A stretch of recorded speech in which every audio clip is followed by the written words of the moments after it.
بسم الله الرحمن الرحيم، والصلاة والسلام على محمد وآله الطيبين الطاهرين. اليوم راح نتكلم بإذن الله عن إثبات خالق وموجد لعالمنا. بس في البداية وقبل ما نعرض هذا الدليل لازم نوضح نقطة مهمة، وهي أن هذا البرهان يعتمد على قاعدة عقلية بديهية لا تحتاج إثبات، وهي أن لكل حادث سبب. يعني شنو؟ يعني لكل ما له بداية وجود سبب. أي شيء ما كان موجود ثم وجد لازم يكون له سبب. مثلا لو قعدت من النوم وشفت يمك كمبيوتر ما كان موجود قبل ما تنام، هني راح تسأل منو حط هذا الكمبيوتر يمي؟ أكيد وجوده هني له سبب. ومثال ثاني للتوضيح، لو دخلت البيت وشفت تلفزيون جديد معلق بالطوفة، راح تسأل منو اللي علقه هني؟ فلكل ما له بداية وجود سبب. يعني أي شيء ما كان موجود ثم وجد يجب أن يكون له سبب. إذا اتضحت هذه المقدمة نقول إذا أثبتنا أن عالمنا له بداية وجود، يعني له بداية، فهذا يعني بأن له سبب أوجده تطبيقا للقاعدة السابقة، وهي أن لكل ما له بداية وجود سبب. فهل العالم له بداية؟ الحين لو دققنا في عالمنا شوي راح نلاحظ بأن كل شيء فيه مركب من مادة وشكل لهذه المادة. مثال للتوضيح، لو قدامك بيت راح تلاحظ بأنه عبارة عن شنو؟ عبارة عن طابوق، وهي المادة اللي يتكون منها البيت، وهذا الطابوق متشكل على الشكل النهائي للبيت. فالبيت مركب من مادة طابوق وشكل نهائي للبيت. ولو دققنا في أي شيء في الكون راح نلاحظ أنه مركب من مادة وشكل وصورة لهذه المادة. حتى الذرة راح نلاحظ أنها مركبة من مادة، وهي الجسيمات الذرية، بروتونات، نيوترونات والإلكترونات، وشكل نهائي وصورة تترتب عليها هذه الجسيمات فتعطينا الشكل النهائي للذرة. فالذرة مركبة من جسيمات وشكل لهذه الجسيمات. فكل شيء في الكون عبارة عن مركب من مادة وصورة.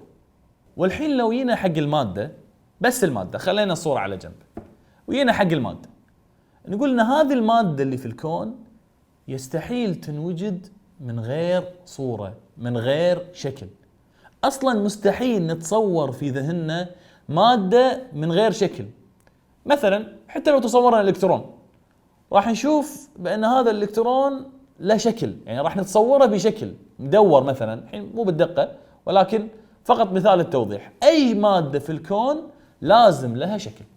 وأيضا لو رحنا حق الشكل نقول لا يمكن أن يوجد من غير مادة. يعني ما في شيء اسمه شكل بروحه كذي، يعني مثلا مربع بروحه كذي من غير مادة قابلة للتشكل. يعني مثلا لازم المربع يكون من ذهب أو من خشب أو من طين. فالشكل يجب أن تكون له مادة من خشب أو طين أو ذهب على مثالنا. اللي أبي أوصل له إن العالم مركب من مادة وصورة، وهما مترابطان لا ينفكان عن بعض، وما يصير يكون هناك مادة من غير شكل، وما يصير يكون هناك شكل من غير مادة. هذا خلوه في بالكم. الحين تخيل صورة وشكل العالم اليوم في ذهنك، شكله من نجوم وكواكب مواقعها. راح تلاحظ ان صورة وشكل العالم اليوم مختلفة عن صورته أمس. فالعالم في تغير مستمر. فمثلا النجوم مواقعها اليوم غير عن مواقعها أمس، فصورة وشكل العالم في تغير مستمر. ولو دققنا أكثر راح نلاحظ أن صورة اليوم لا تجتمع مع صورة أمس. أصلا ما يصير تنوجد صورة اليوم والنجوم مثلا هذه مواقعها إلا بعد ما تنعدم وتنتهي صورة أمس، وتتحرك النجوم من مواقعها السابقة وتصير في مواقعها الحالية. بل لازم تنتهي كل الصور الماضية وتمر كلها حتى توصل حق صورة اليوم، لأن هذه الصور متعاقبة. وهني نسأل سؤال مهم: هل هذه الصور الماضية للعالم عددها لا متناهي؟ لو قلنا نعم، عددها لا متناهي، شنو يعني؟ هذا معناته ان هذه الصور راح تستمر في التعاقب، والنجوم راح تستمر في التحرك، ولن ينتهي تعاقبها ولن ينتهي استمرارها، لأنها لا متناهية بعد. وإذا لم ينتهي تعاقبها فمعناته صورة اليوم ما راح تنوجد ولا راح نوصل لها، والنجوم ما راح توصل لموقعها اليوم، لأن حركتها لا متناهية. مثال: لو شفت قدامك رجل كبير في السن مقعد مثل اللي تشوفونه قدامكم، ومثل ما نعرف بأن هيئة الرجل هذه لا يمكن أن تتحقق إلا بعد ما تنتهي كل هيئات الرجل السابقة في مرحلة الشباب. فلو قلنا إن مرحلة الشباب مرحلة لا متناهية ما تخلص، فهذا يعني إن الشباب لن ينتهي وما راح نشوف الرجل بهذا الشكل قدامنا. نرجع حق عالمنا، هل صورة اليوم متحققة وموجودة؟ الجواب نعم، لأن احنا موجودين.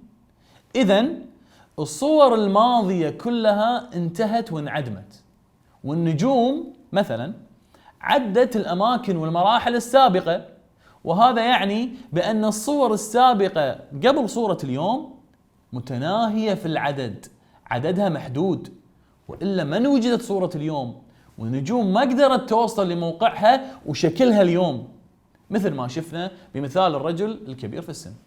فالصور السابقة متناهية بالعدد ومحدودة، والمتناهي بالعدد المحدود يعني شنو؟ يعني له بداية وله نهاية. فثبت بأن صورة العالم لها بداية وهي حادثة. زين، يعني صورة العالم لها بداية، فماذا عن المادة؟ لأن احنا قلنا في بداية الحلقة إن الكون مركب من مادة وصورة، فهل المادة أيضا لها بداية مثل الصورة؟ إذا تذكرون احنا قلنا إن صورة العالم لا تنفك عن المادة، والمادة يستحيل وجودها من غير صورة وشكل. على هذا الكلام، بما أن الصورة لها بداية، إذن المادة لها بداية. ليش؟ لأنهما مترابطان ولا ينفكان عن بعض، وما يصير صورة من غير مادة، واحنا أثبتنا أن الصورة لها بداية، إذن المادة كذلك لها بداية. والعالم مركب من مادة وصورة، وكلاهما له بداية، إذن العالم بمادته وصورته له بداية وهو حادث. وتطبيقا للقاعدة اللي قلناها في بداية الحلقة، وهي أن لكل حادث سبب، مثل ما شفنا بأن العالم حادث، إذن له سبب وموجد أوجده. وكذي احنا خلصنا حلقتنا اليوم. طبعا في الحلقات القادمة راح نبين شنو صفات هذا السبب والموجد للعالم. نتمنى أنكم تشاركون معنا وتعلقون على هذا الفيديو، والحمد لله رب العالمين.